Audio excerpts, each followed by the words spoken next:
Betão sempre foi conhecido, né, por ser contratado, né, virou uma lenda urbana aqui em Mato Grosso do Sul, na verdade, né, que ele que fazia o jogo sujo, né, defendendo interesses, arrumava pessoas que fizessem o serviço, como também participava diretamente da ação. O crime organizado, ele tem uma cadeia muito clara. Você precisa ter um executor, você precisa ter um gerente, um contratante, um intermediário e um mandante.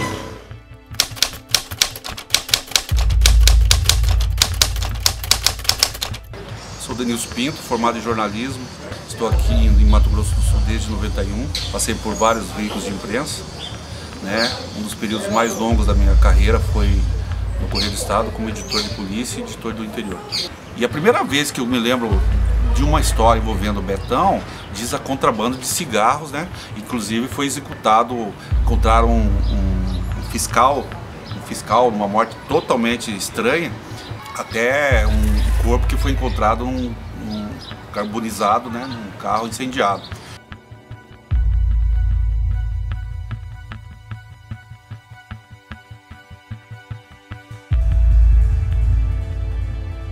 Quase como uma milícia que ele tinha. Ele tinha um aparato, era um aparato paralelo à segurança pública, né, que é para fazer justiça com as próprias mãos, né, digamos assim, se é que a gente pode chamar de justiça, né.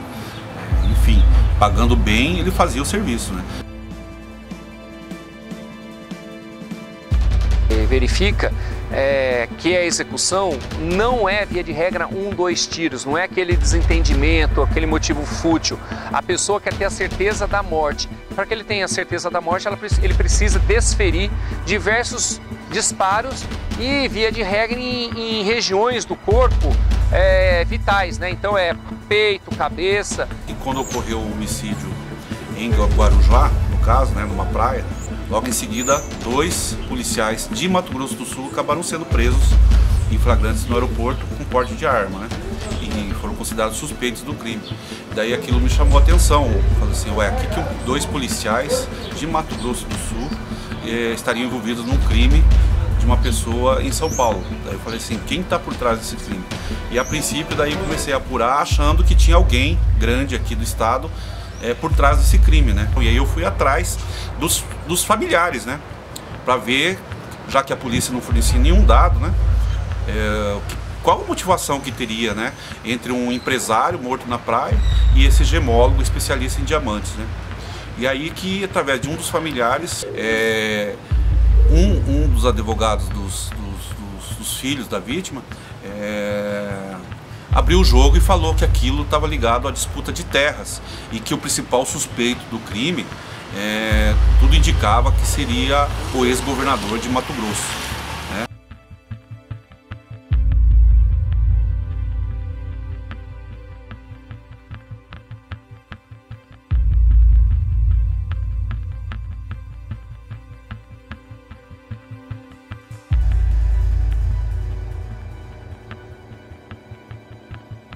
O crime estava relacionado a uma empresa e tal. Eu fui atrás de quem eram os donos e sócios dessa empresa, né? E isso, comecei a gravar as conversas, né, por telefone.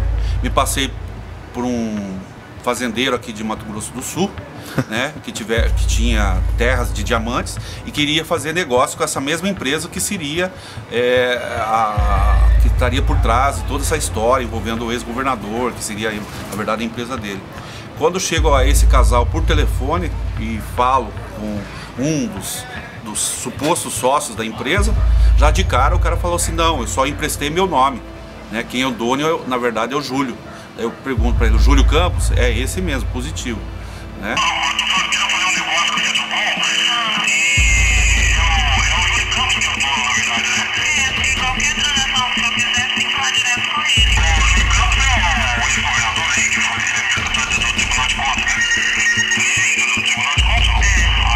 E serviu de base para a polícia de São Paulo conseguir mandato de prisão e quebra de sigilo bancário e fiscal e telefônico, tanto dos 2 laranjas como do próprio ex-governador.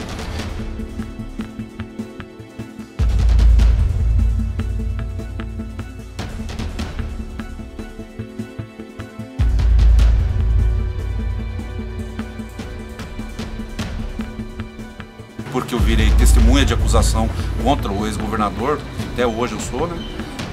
Por conta dessas gravações que foram feitas, eu tive acesso ao processo que estava em segredo de justiça.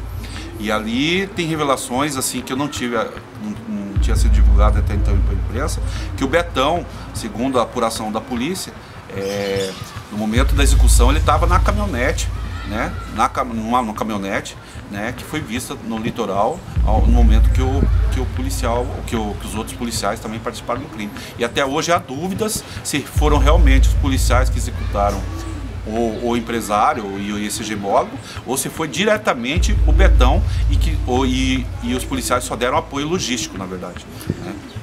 Então, essa história foi tão longa que, apesar de 3 policiais terem sido presos praticamente em flagrante, passou 7 meses presos, como não tinham sido julgados, acabaram sendo libertados. Os 3, a condenação desses policiais só ocorreu agora recentemente, no início do ano passado, que houve a condenação desses 3 policiais. Na verdade, o Betão sempre foi, devido aos serviços nebulosos que ele fazia, ele sempre teve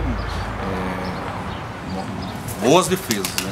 Defesas assim que advogados, inclusive, que nem são daqui de Mato Grosso do Sul, são de outros estados.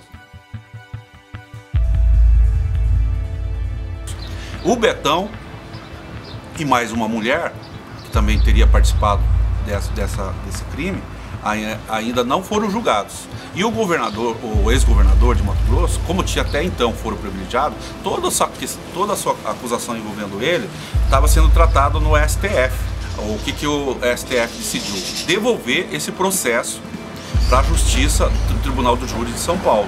E agora que ele vai ser julgado. Tanto é que pode ser sim que esse crime, uma das suspeitas do crime do Betão, de tantas histórias que tem, há sim uma forte possibilidade de sua morte ou a sua execução possa até mesmo ser uma queima de arquivo aí de uma suposta prisão dele, que estaria sendo cogitada agora em razão desse julgamento que estava previsto de acontecer esse ano, envolvendo tanto ele como uma mulher e esse ex-governador acusado de ser o mandante do crime.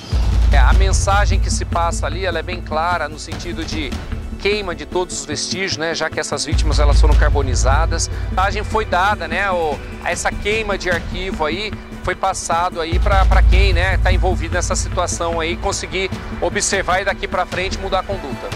Daí quando eu cheguei já depois do depoimento, ela me veio me perguntar: ô vizinho, você não viu uma movimentação estranha? Não, tinha 2 caras aí, ficou a noite inteira em frente à sua casa aí, de capacete e tal, você não achou estranho?